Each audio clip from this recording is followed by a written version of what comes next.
Isang magandang umaga, tanghali at gabi po nating lahat. Update po tayo sa Kim Pao sa ngayon. Ang ganda-ganda po ng balita. Bago ko po umpisahan ang lahat, gusto ko lang po magpasalamat sa ating Panginoon na gumagabay sa atin lahat. At gusto ko rin po magpasalamat sa mga supporters ko na sumusuporta sa aking vlog at sa mga content ko. Sa mga subscribers ko din po na nagsusubscribe sa akin. At sa mga likers at comment po, maraming salamat po. Okay, alright. Umpisahan na po natin ang update sa Kim Pao. Update for today po, si Kim Chiu po at si Paulo Avellino po, may bago po silang project is coming 2025 or bago papasok ang 2025. Ayon po sa aking puting ahas po, nakikitaan na po sila Kim Pao na medyo ang chemistry nila sa movie na din lang at Secretary Kim ay masusundan pa yun ng isang movie po. Kasi ang tambalan po nila sa ngayon is very napaka-inspiring at saka napaka-proud po. Proud po yung mga netizen, proud po yung mga supporters nila at nagustuhan talaga sila ng mga kabataan. At hindi lang po kabataan, lahat ng mga nanonood sa kanila, mapamatanda man yan, may edad at bata po, talagang sinusuportahan po ang kanilang movie at pinapanood po talaga. Kaya wala po tayong masasabi kung may project man silang sunod sa ngayon dahil ang lakas kasi ng chemistry nila sa tao. At lang po yan, pati sa mga staff, mga naging katrabaho po nila kasama sa mga trabaho nila, mapa-extra na kasama din sa mga trabaho, yung halos kasama nila sa mga shooting nila, yung mga trabaho nila po, ay talagang nararamdaman po nila na talagang yung chemistry nila pumapatok sa takilya.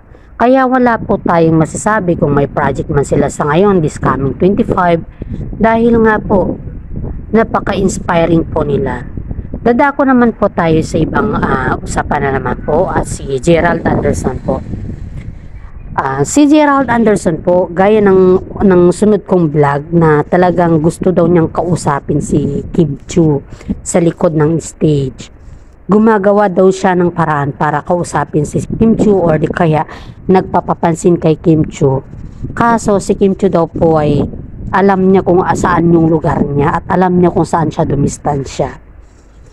Saka may respeto si Kim Chiu sa kanyang sarili dahil alam naman niya na si Gerald Anderson po ay isang playboy at hindi lang po yan, siya rin po ay may girlfriend, walang iba kundi si Julian Barreto po, anak po ng mga sikat na artista din po si Dennis Padilla.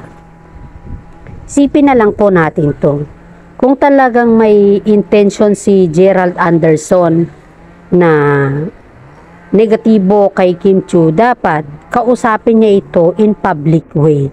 Hindi yung kausapin niya in a private way. Kasi for what naman nakakausapin niya in a private way, alam niya naman na may katambal na si Kim Chiu, di pa po ba?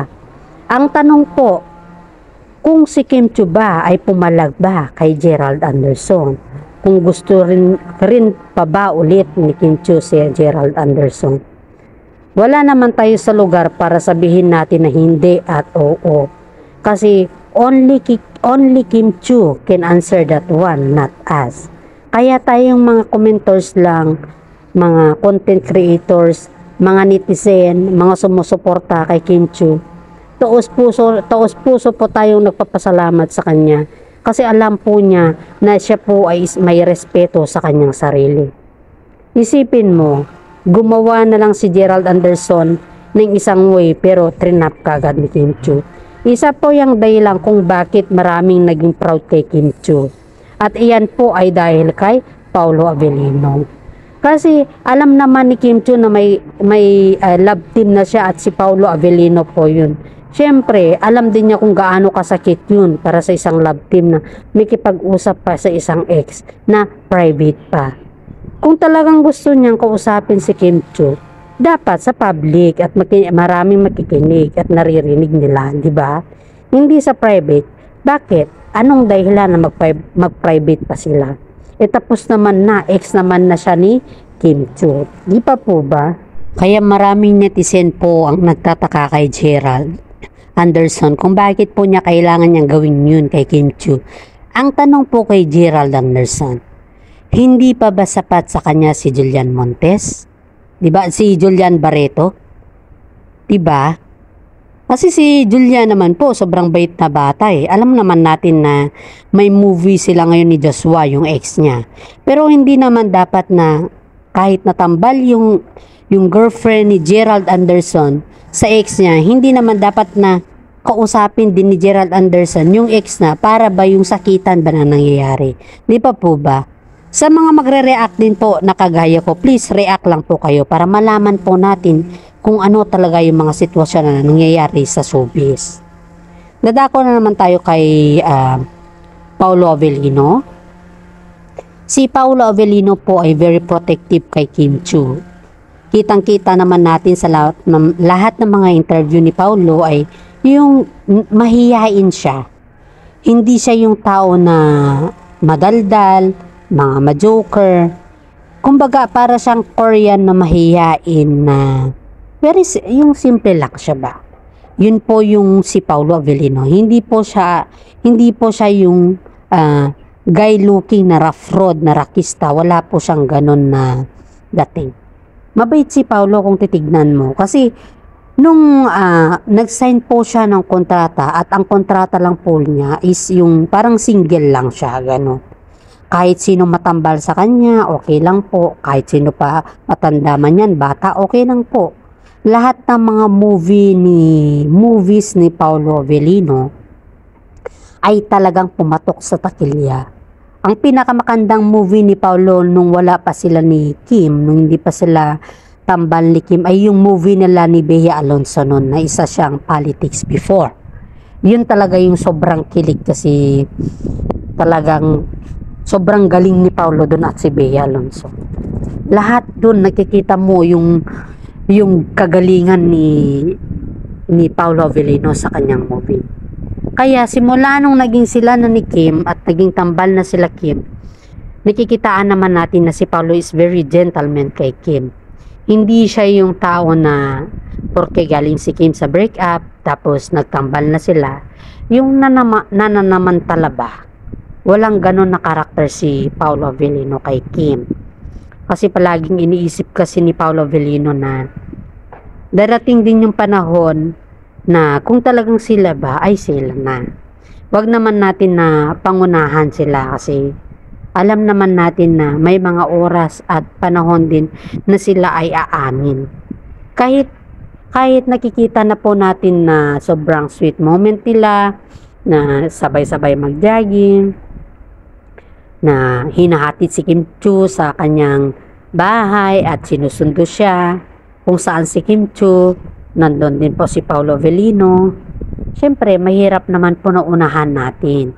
Alam naman natin na part din po yan ng kanilang karera at part din po yan ng kanilang bilang tambalan. Kasi nga, mas maganda pa rin panoorin na yung katambal nila is komportable sa kanila.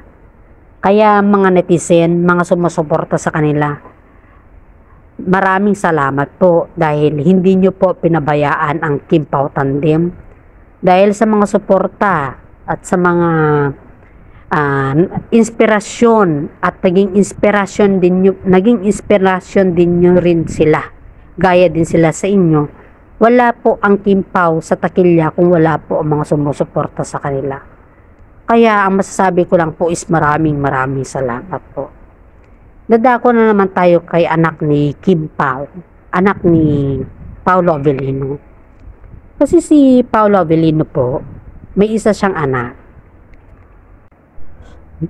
Alam naman natin na yung anak ni Paolo Avellino ay nasa Amerika at kitang-kita naman natin sa mga post ng mga Instagram, sa lahat po ng mga social media ng kanyang anak ay nag-aaral ng maayos at talagang kamukha po siya ni Paolo Avellino.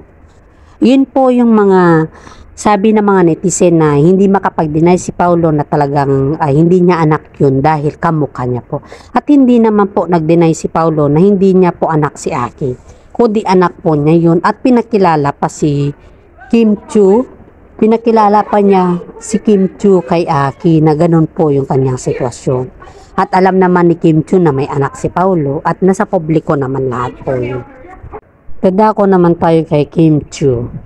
Si Kim Chu sa ngayon po ay sobrang masayahin, sobrang chubby. Yung hindi chubby na mataba po siya, sobrang yung talagang malusog, yung bibong-bibo siya sa mga gawain niya. Sa kabagay na bagay sa kanya yung mga kanyang ginagawa. Ang dami niyang blessings sa ngayon. Halos putok lahat sa kanya yung mga movies niya. Halos lahat nakukuha niya po. Halos yung mga simpatsya ng mga netizen sa kanya kuhang-kuha niya talaga. Ngayon, dahil sa ganun na ugali ni Kim Chu, lahat binuhos sa kanyang biyaya. Kung mabait ka talagang tao ka at alam mo kung ano yung responsibilidad mo bilang artista, ibigay talaga sa iyo ni Panginoon ang hinihiling mo at yun po ay binigay ni Panginoon kay Kim Chu. Kaya sa ngayon po, pag makita po natin si Kim Chu, nakikita po natin kung gaano siya naghihilom at nagmo-move on sa ngayon. And that is for today at maraming salamat po. Inuulit ko po, kung nagustuhan niyo po ang aking update, please subscribe, comment, share, and like lang po ang mga videos at content ko po. Maraming salamat po.